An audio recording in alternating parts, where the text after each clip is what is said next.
আমার নাম শ্রী উপেন্দ্রনাথ ঘোষ, নিবাস বীরভূম জেলার টগরা নামক গ্রামে।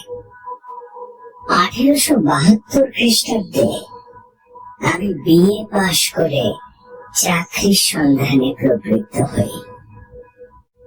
কয়েক মাস ধরে বহু জায়গায় বহু আবেদন করলাম, কিন্তু কোনো ফল পেলাম না। অবশেষে শিউড়ি জেলা স্কুলের দ্বিতীয় শিক্ষকের পদ শূন্য হয়েছে সংবাদ পেয়ে নিজে সেখানে গিয়ে বহু লোকের খোসামত করে চাকরিটি জোগাড় করলাম। আমার মাইনে হলো মাসিক 50 টাকা। আমাদের গ্রাম থেকে শিউড়ি 12 ক্রোশ দূরে। বরাবর একটা কাঁচা রাস্তা আছে।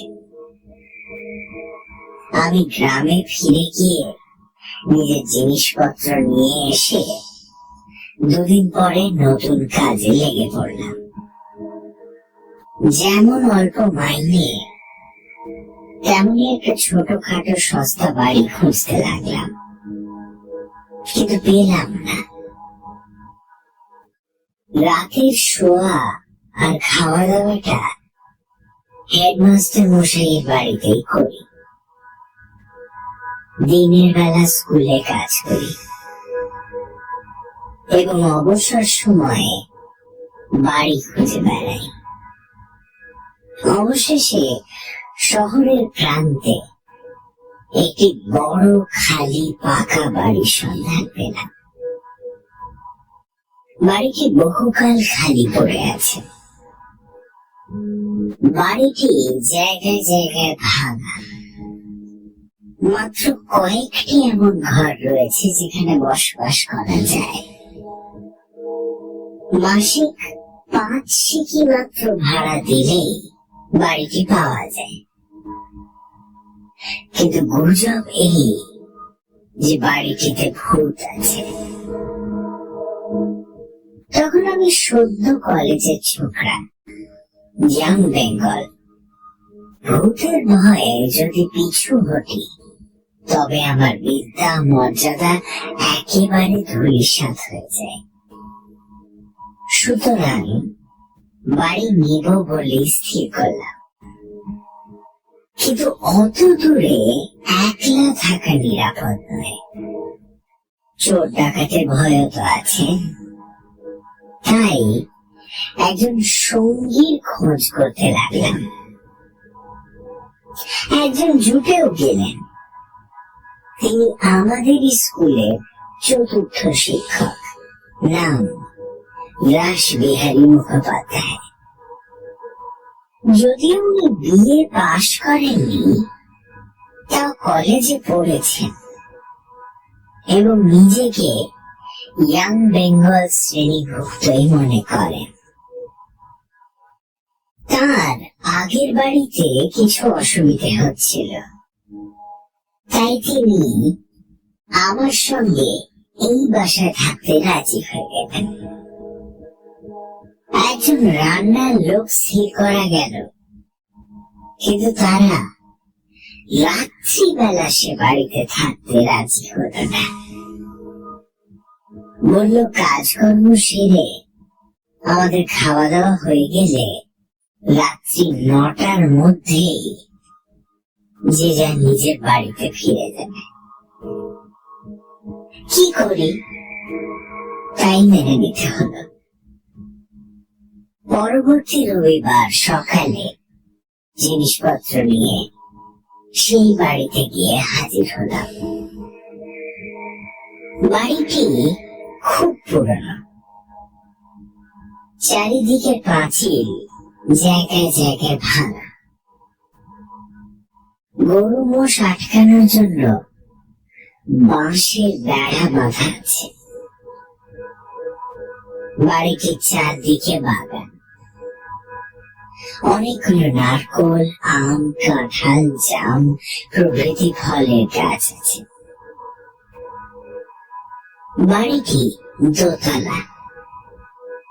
নিচের তলার সামনের দিকটা বেশ বড় এবং দুখানি ঘর আছে।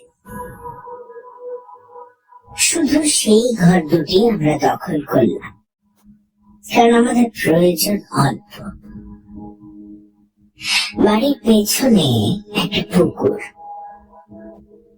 তার জল পানযোগ্য নয়, স্নানযোগ্য নয়, তবে বাসন মাজা প্রভৃতি বাড়ির কাজে তা লাগানো যেতে পারে। বাড়ির অল্প দূরে একটা খুব সুন্দর দিঘি ছিল, আমরা সেখানে গিয়েই চান করতাম এবং রান্না খাওয়ার জন্য সেই জল আনাতাম।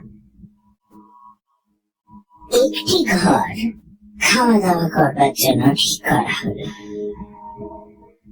অন্যটিতে দুটি চৌকি পেতে আমরা দুজনে শুতাম। সমস্ত রাত ঘরে প্রদীপ জ্বালা থাকত।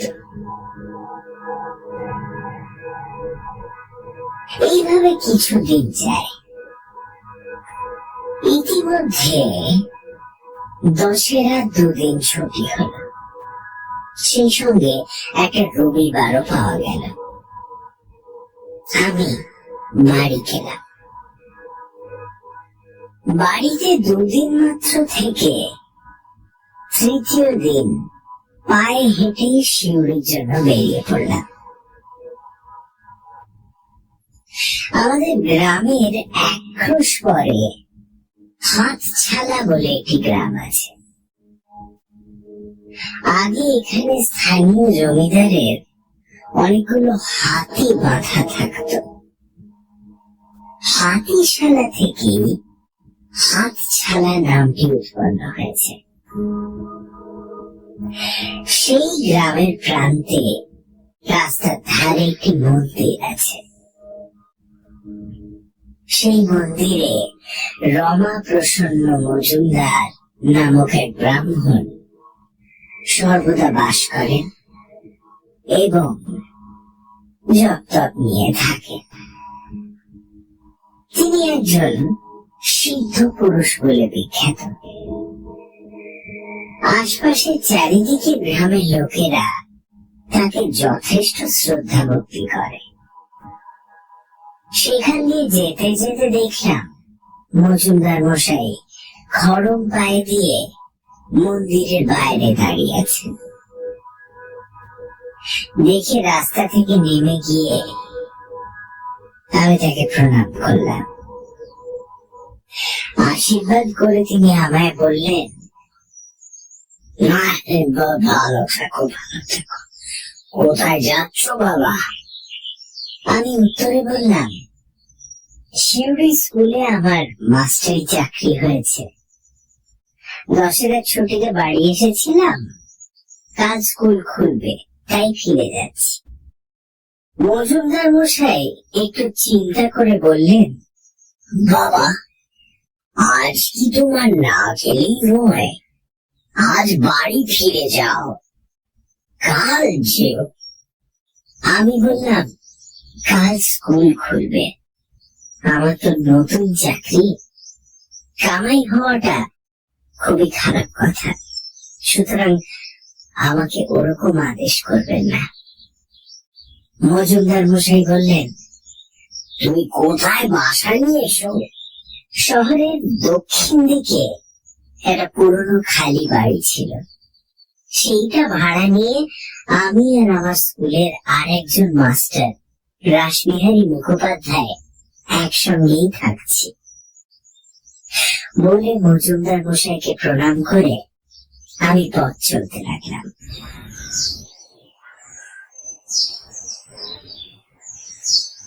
বেলা আন্দাজ 2টোর সময় শিউরি পৌঁছলাম। স্নানাহার সারতে 5টা বেজে গেল।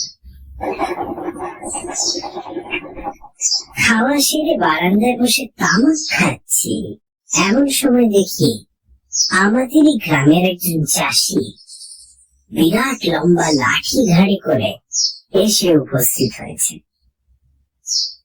তাকে দেখে অবাক হয়ে আমি জিজ্ঞেস করলাম, কিরে তুই হঠাৎ কোথেকে এলি?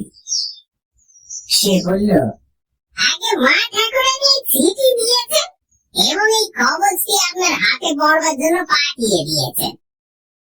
চিঠি পড়ে দেখলাম তাতে মাতা ঠাকুরানী লিখেছেন, তুমি বাড়ি হইতে যাত্রা করিবার পর রমা প্রসন্ন মজুমদার মহাশয় আসিয়াছিলেন এবং একটি কবচ দিয়া বলিলেন, মা তোমার ছেলে আজ প্রাতে শিউরি রওনা হইয়াছে, পথে তাহার সঙ্গে দেখা হইল, তাহার জন্য আমি রাম কবচটি আনিয়াছি।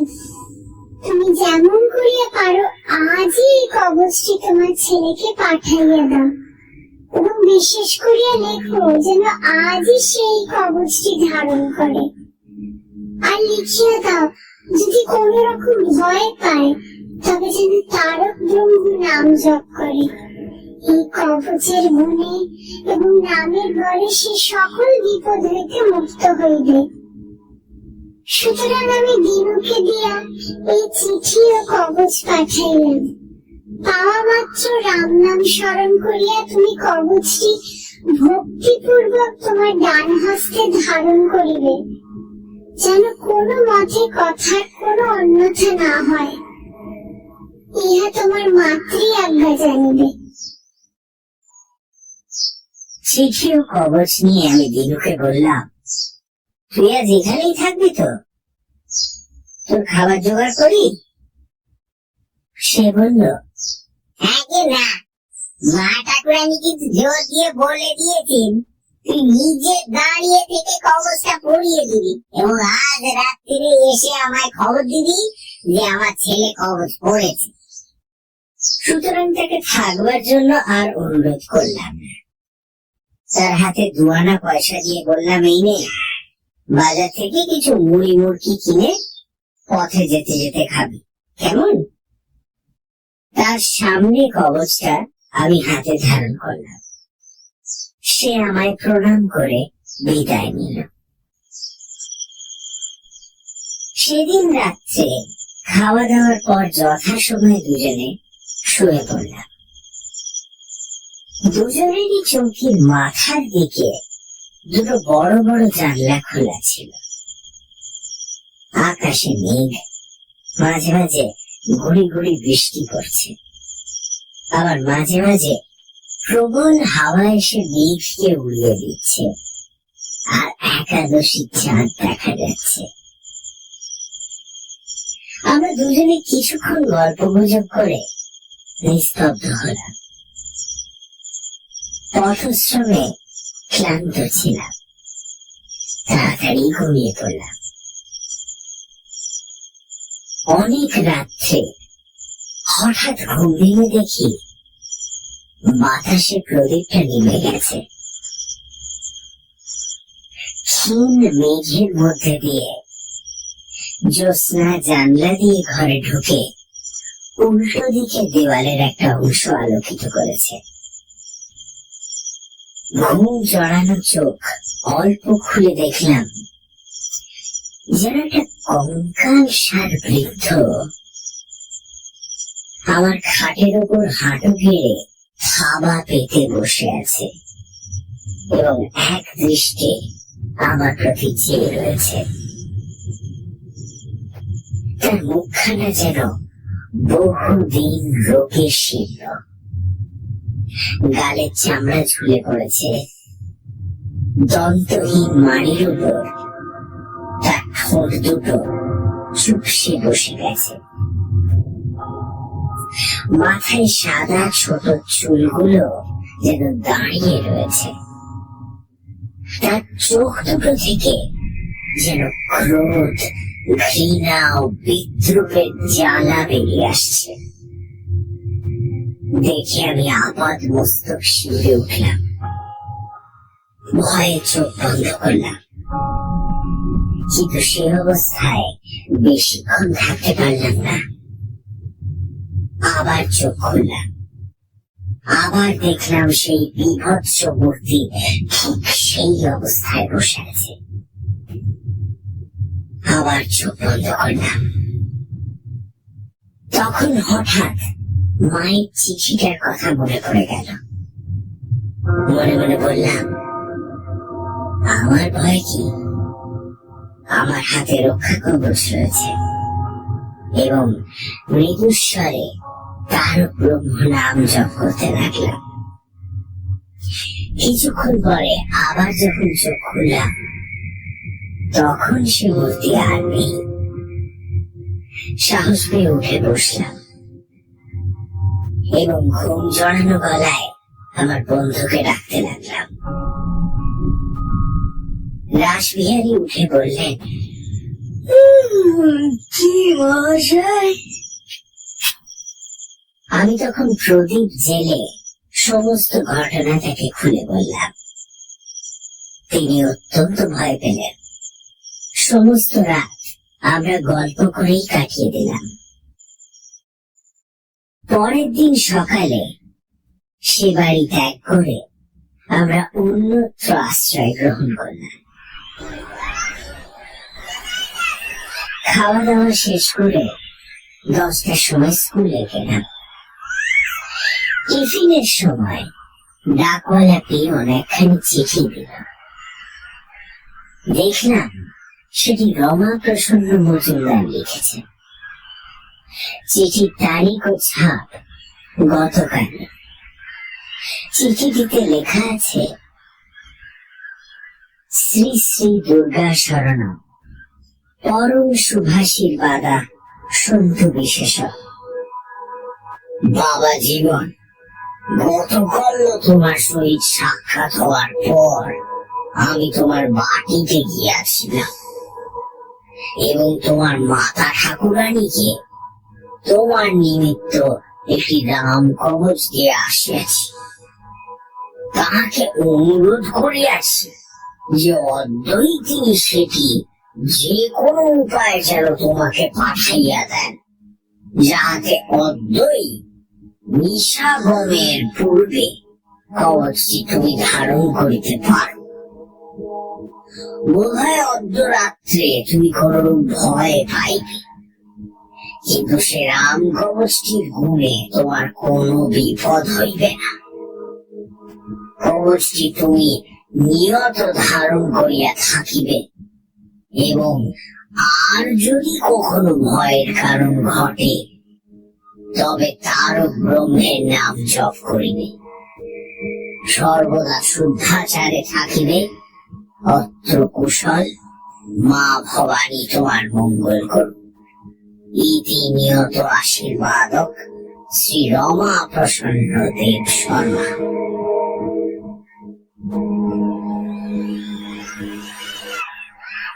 চিঠিটা পড়ে আমার বিস্ময় শেষ হইল না। সেটি রাসবিহারী বাবুকে দেখালাম। তিনিও খুব আশ্চর্য হলেন। পুজোর ছুটির সময় বাড়ি গিয়ে প্রথমেই মজুমদার মশাইকে প্রণাম করতে গেলাম। যে বিপদ থেকে তিনি আমাকে উদ্ধার করেছেন তার জন্য অনেক কৃতজ্ঞতা জানিয়ে আমি জিজ্ঞেস করলাম, আচ্ছা, আমি যে সেই রাত্রে ভয় পাবো এই কথা আপনি কি করে জানতে পেরেছিলেন? একটু মৃদু হেসে মজুমদার মশাই বললেন, তুমি যখন সেদিন এসে আমাকে প্রণাম করলে তখনই আমি দেখলাম একটি প্রেতাত্মা তোমার পেছন পেছন ঘুরছে। কোন কারণে সে তোমার উপর ভয়ানক খেপে গেছে এবং তোমার প্রাণ হানি করবার জন্যই সে তোমার সঙ্গ নিয়েছে। কেবল উপযুক্ত সময় পায়নি বলে সে পর্যন্ত কৃতকার্য হতে সে পারেনি। তুমি চলে গেলে আমি গণনা করে দেখলাম যে সেই রাত্রেই ক্ষণ উপস্থিত হবে। তাই তাড়াতাড়ি একটি রাম কবচ লিখে তোমার মাতা ঠাকুরানীকে দিয়ে এলাম। যাই হোক, কবচটা তুমি কখনো পরিত্যাগ করো না। আমি বললাম, মজুমদার মশাই, আমার সঙ্গে যে লোকটা ঘরে শুয়েছিল তিনি কোন রকম ভয় পেলেন না কেন? আমরা দুজনেই একই সঙ্গে একই বাড়িতে ছিলাম, তবে আমার উপরে ভূতের এত আক্রোশ কেন? মজুমদার মশাই জিজ্ঞেস করলেন, সে লোকটির নাম কি? তার নাম রাসবিহারী মুখোপাধ্যায়। তিনি ব্রাহ্মণ, এই কারণেই ভূত তার কোনো অনিষ্ট করতে পারেনি। তুমি কায়স্থ, তোমার প্রাণহানি করা তার পক্ষে সহজ হতো। এই কথা শুনে কিছুক্ষণ আমি নীরবে চিন্তা করলাম। তারপর বললাম, সে ভূত কি এখনো আমার অনিষ্ট করার চেষ্টা করছে? করছে, আর একবার সে তোমায় দেখা দেবে, কিন্তু সেক্ষণ কতদিনে উপস্থিত হবে তা আমি এখন বলতে পারবো না। কিন্তু ওই রাম কবচের বলে তোমার কোনো বিপদ হবে না।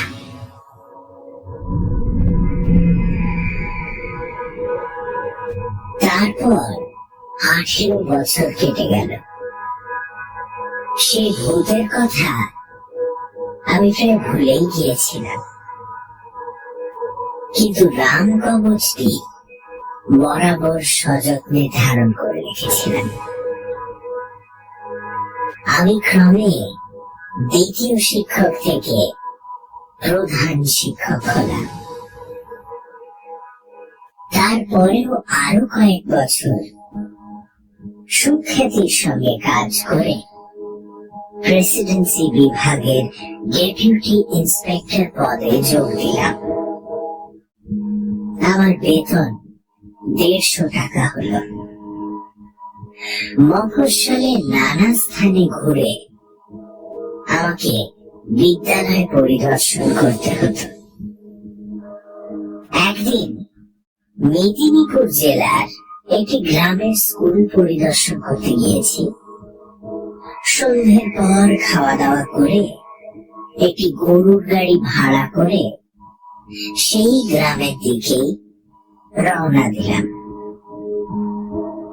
শরৎকালের পরিষ্কার রাত্রি, আকাশে চাঁদ উঠেছিল। ডিস্ট্রিক্ট রোডের পাকা রাস্তা দিয়ে গাড়ি মন্থর গতিতে চলছিল। আমি প্রথমে শুয়ে একটু ঘুমোবার চেষ্টা করলাম। ঘন্টা 2 এপাশ ওপাশ করে যখন কিছুতেই ঘুম হলো না, তখন চোখ খুলে উঠে বসলাম। দেখলাম গাড়োয়ান তার বসবার সেই ছোট্ট জায়গাটুকুতে কোন রকমে শুয়ে ঘুমিয়ে পড়েছে। জ্যোৎস্না রাত, পরিষ্কার পথ গেছে, গরু দুটি অবাধে আপন মনে চলেছে। রাস্তার দুধারে গাছের সারি, কোথাও দূরে দূরে, কোথাও বা কাছাকাছি। ঝুরঝুর করে বাতাস বইছে। গাড়োয়ান আরামে ঘুমিয়ে যাচ্ছে দেখে গরিবকে জাগাতে আমার আর ইচ্ছে করল না। অথচ গরু দুটি অরক্ষিত অবস্থায় পথ চলে, তাও নিরাপদ নয়। এই ভেবে আমি আর শুলাম না, বসেই রইলাম।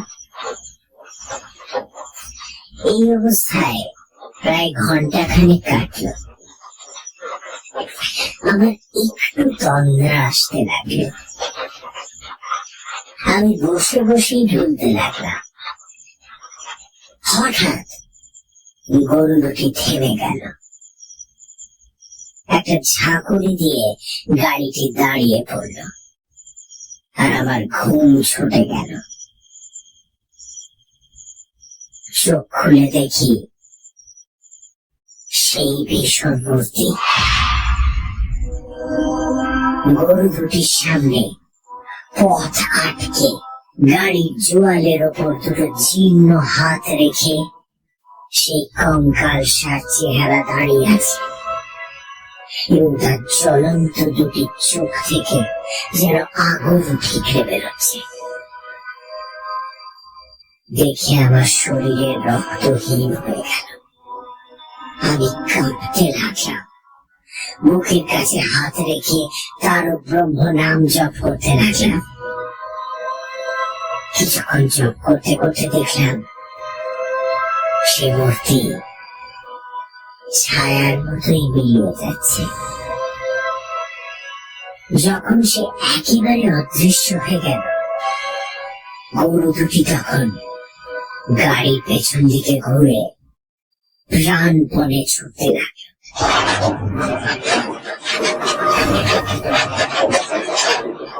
ঝাঁকুনিতে দারোয়ানের ঘুম ভেঙে গেল।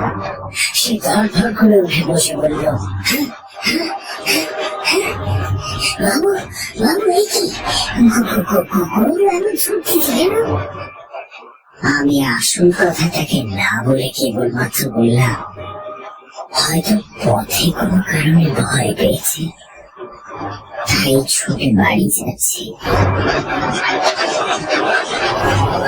গাড়ি থামাবার এবং মুখ ঘোরাবার অনেক চেষ্টা করল। গরু দুটি লাঙল টেনে ছিঁড়ে ফেলবার উপক্রম করলো, কিন্তু কিছুতেই তারা দাঁড়ালো না। দৌড়তে অবশেষে যখন একটি গ্রামের বাজার উপস্থিত হলো এবং সেখানে অনেক লোকজন অন্যান্য গরুর গাড়ি দেখা গেল, তখন গরু দুটি দাঁড়ালো। গরু দুটি ভয়ানক ক্লান্ত হয়ে পড়েছে দেখে আমি গাড়োয়ানকে বললাম,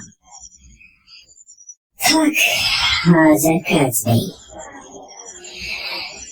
গরু দুটোকে খুলে দাও, ওদের ঘাসের জল দাও, কাল সকালে আবার রওনা হওয়া যাবে। আজ রাত্রে এখানেই বিশ্রাম করি।